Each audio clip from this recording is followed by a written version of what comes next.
Good morning everyone. आज अपन start करने वाले हैं अपनी क्लास अकाउंटिंग स्टैंडर्ड्स। ठीक है, बेसिकली अपन जो क्लास स्टार्ट करने वाले हैं उसके अंदर मैंने आपको पहले ही बताया था अपनी फर्स्ट वीडियो के अंदर कि जो मैं वीडियोस बना रहा हूँ वो Matsya university BCom first year semesters को कवर करते हुए वीडियो बना रहा हूँ। अब सेमेस्टर्स के अंदर आपने सुना होगा कि अब जो पेपर्स होंगे वो सारे एमसीक्यूज होंगे, राइट। तो अब जब एमसीक्यूज होंगे तो उसके अंदर एमसीक्यूज जो क्वेश्चंस निकल कर आएंगे वो कहाँ से किस किस चैप्टर में से आएंगे, कैसे कैसे क्वेश्चंस आएंगे, तो अपन उस बेसिस पर अपन वीडियो तैयार करेंगे। तो आज मैंने सबसे पहला जो लेक्चर, सबसे पहला जो वीडियो बना रहा हूँ वो बना रहा हूँ अकाउंटिंग स्टैंडर्ड्स के ऊपर। क्लियर है? अकाउंटिंग स्टैंडर्ड्स क्या होते हैं? अकाउंटिंग स्टैंडर्ड को समझने के लिए आपको पहले समझना पड़ेगा अकाउंटिंग कन्वेंशंस क्या होते हैं, फिर अकाउंटिंग कंसेप्ट क्या होते हैं, और उसके बाद अपन बात करेंगे अकाउंटिंग स्टैंडर्ड्स क्या होते हैं। भैया अकाउंटिंग जो कन्वेंशंस होते हैं वो हमारी क्या होती है, वो हमारी कह सकते हो एक परंपराएं होती हैं। क्या होती हैं? परंपरा, कि भैया ऐसा होना चाहिए या ऐसी परंपरा शुरू से चलती आ रही है। समझ में आया कि आज मैं फॉलो कर रहा हूं, फिर मेरे आने वाले बच्चे फॉलो करेंगे, फिर देन उसके बाद उनके बच्चे फॉलो करेंगे, तो इसको बोलते हैं परंपरा। तो परंपरा जो होती है, परंपरा बनती है कंसेप्ट, और कंसेप्ट बनते हैं स्टैंडर्ड्स।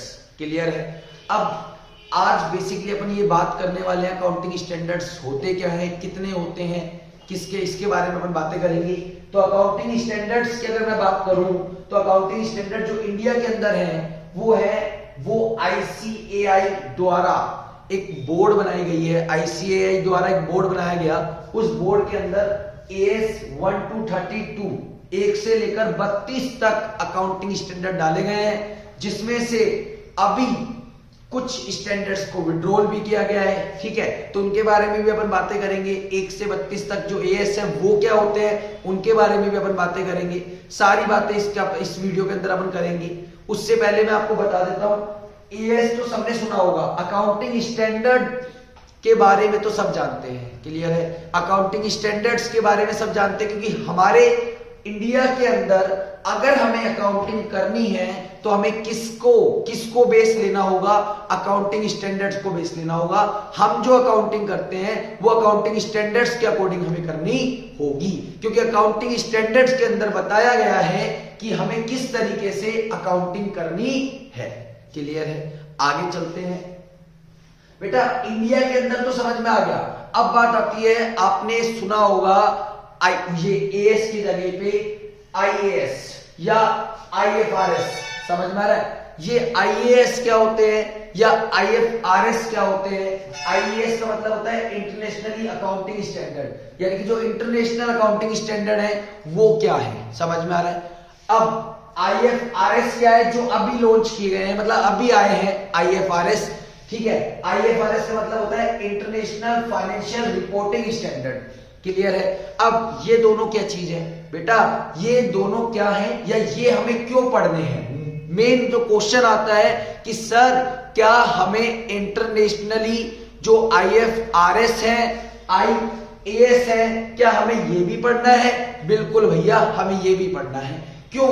ये क्यों पढ़ना है? ये हमें इसलिए पढ़ना है क्योंकि अगर मैं इंडिया के अंदर हूं और इंडिया की अकाउंटिंग, इंडिया में किसी भी कंपनी का फाइनेंशियल स्टेटमेंट चेक करता हूं, कंपेयर करता हूं, तो मैं यहां तो कर लूंगा, लेकिन अगर मैं आउटसाइड इंडिया जो 150 कंट्री है उन कंट्रीज में से किसी भी कंट्री की अगर मैं फाइनेंशियल स्टेटमेंट को देखूंगा तो मुझे समझ में नहीं आएगा। क्यों नहीं आएगा?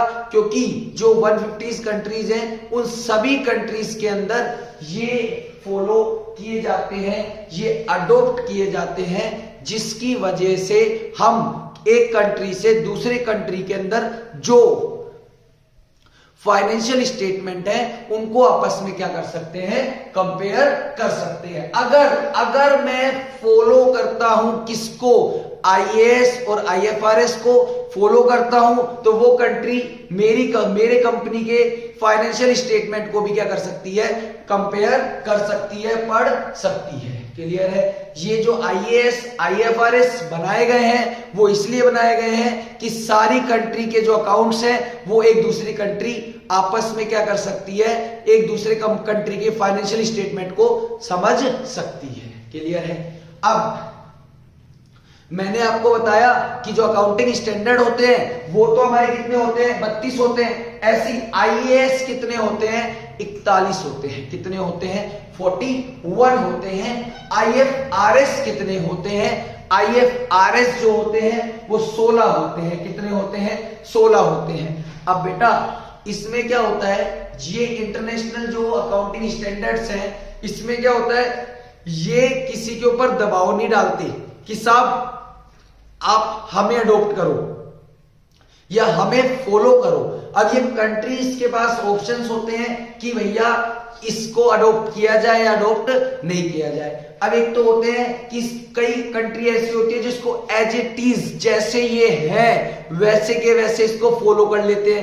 एक कंट्रीज ऐसी होती है, कई कंट्रीज ऐसी होती है जो इसमें कुछ चेंज कर करके क्या कर लेते हैं, इसको अडॉप्ट कर लेते हैं। हमारे इंडिया के अंदर जो हमने इसको अडॉप्ट किया है वो चेंज करके हमारे अकॉर्डिंग चेंज करके क्या करा है, इसको अडॉप्ट किया है। तभी तो जो आईएएस होता है, जो आईएएस इंटरनेशनल अकाउंटिंग स्टैंडर्ड 1 होता है वो हमारे इंडिया के अंदर आईएनडी आईएएस 1 बन जाता है। क्या बन जाता है, Indian accounting standard, Indian international accounting standard 1 हो जाता है। ऐसे ही जो आईएएस मान के चलो 32 होगा वो IND India internationally accounting standard 31 या 2 हो जाएगा। समझ में आ रहा है। इस तरीके से अगर ये 32 है तो ये 32 बन जाएगा, ये 35 है तो ये 35 हो जाएगा।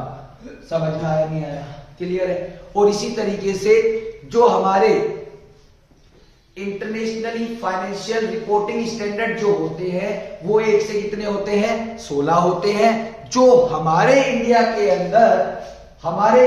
अंदर क्या बन जाते हैं, ये 101 से स्टार्ट होते हैं। कहां से स्टार्ट होते हैं, 101 से स्टार्ट होते हैं। कहां से स्टार्ट होते हैं, 101 से।